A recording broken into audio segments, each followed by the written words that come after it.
आपको क्या कहूँ? मैं आपको लाइफ कोच कहूँ, बाबा कहूँ, मोटिवेटर कहूँ, गाइड कहूँ, क्या कहूँ? आप तो केवल अपना भाई कहो। बाबा, आरोप भी आप पर बहुत लगते हैं। ठीक है। लोग बताते हैं कि बाबा धर्म की बात छोड़ करके भी और तमाम तरह की बातें करते हैं, जिससे धर्म का अपमान भी कहीं ना कहीं होता है। भाई, धर्म की बात हम करें तो क्या हम विज्ञान की बात नहीं कर सकते? क्या हमें विज्ञान साइंस की बात करने का अधिकार नहीं है? क्या हमें आयुर्वेद की बात करने का अधिकार नहीं है? क्या हमें भारत की राजनीति की बातें करने का अधिकार नहीं है? हम केवल धर्म की बात करें, साइंस की बात ना करें, राजनीति की बात ना करें, और राजनीति में गलत इतना चल रहा है, हम केवल आंख में पट्टी बांध के धृतराष्ट्र की तरह देखते रहें, तब समाज खुश होगा क्या? क्या चाहती है ये दुनिया कि हम ना बोलें? अरे हमारे यहाँ चाणक्य हुए हैं। चाणक्य जैसा धर्मात्मा कौन होगा और चाणक्य जैसा राजनीतिज्ञ कौन होगा? तो हमारे यहाँ जो दशरथ जी के गुरु कौन थे? वशिष्ठ जी। वशिष्ठ जी तो संत थे, लेकिन वशिष्ठ जी भी राजनीति में एक्टिव थे। वशिष्ठ जी ही बताते थे दशरथ जी को कि अब ये निर्णय लेना चाहिए, आपको ये कार्य करना चाहिए, तब वहाँ के शासन लंबे टाइम तक चलते थे। इसलिए धर्म की आवश्यकता है राजनीति में। कितनी आवश्यकता है धर्म की? आज 2024 में हम बैठे हैं, कितनी ज़रूरत है हमें धर्म से जुड़ने की, स्पिरिचुअलिटी से जुड़ने की? धर्म के बिना आप जैसे दाल नमक के बिना अधूरी है। कितने भी सुंदर मसाले इत्यादि डालो, पर दाल में नमक ना हो, सब्जी में नमक ना हो, तो जैसे नमक के बिना कोई भी सब्जी फीकी है, कोई भी दाल फीकी है, उसी प्रकार धर्म के बिना आपका और हमारा जीवन पूरा फीका है। धर्म बहुत आवश्यक चीज है, धर्म तो होना ही चाहिए।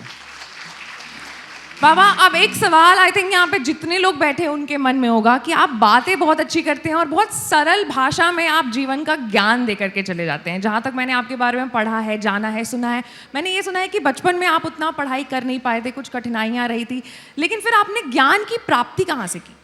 हमारे वेद ना ज्ञान के भंडार हैं जी। हमारे पुराण, हमारी भगवद गीता ज्ञान के भंडार हैं। तो ज्ञान बहुत आवश्यक है।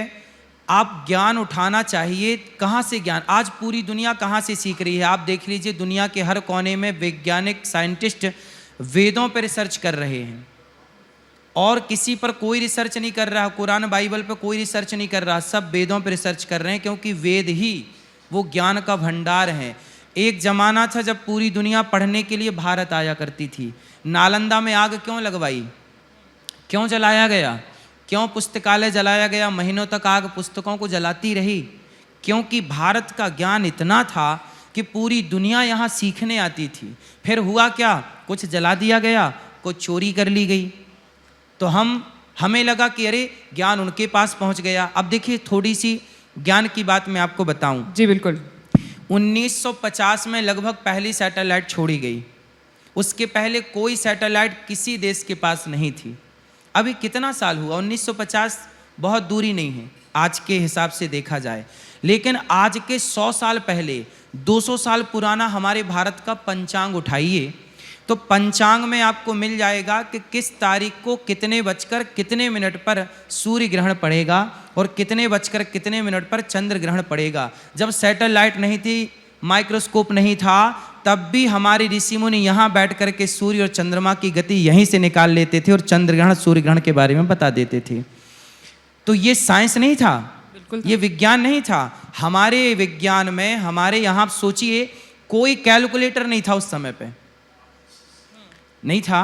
उस समय पर पृथ्वी में कब हमें चंद्रमा चांद का ग्रहण दिखाई पड़ेगा, कहाँ दिखेगा, किस क्षेत्र में ज़्यादा होगा, किस क्षेत्र में कम होगा, ये भी पंचांग 20 रुपए का आप खरीद के ले आइए। उस पंचांग में सब कुछ मेंशन था। आज के 100 साल पहले, जब विज्ञान का कोई नाम नहीं जानता था, जब बैलगाड़ी का ज़माना था, और बैलगाड़ी के ज़माने के पहले भी आप देखेंगे तो भगवान श्री राम प्रकट भये तो तिथि लिखी ना दिन के 12 बजे, योग लगन ग्रहवार तिथि सकल भय अनुकूल।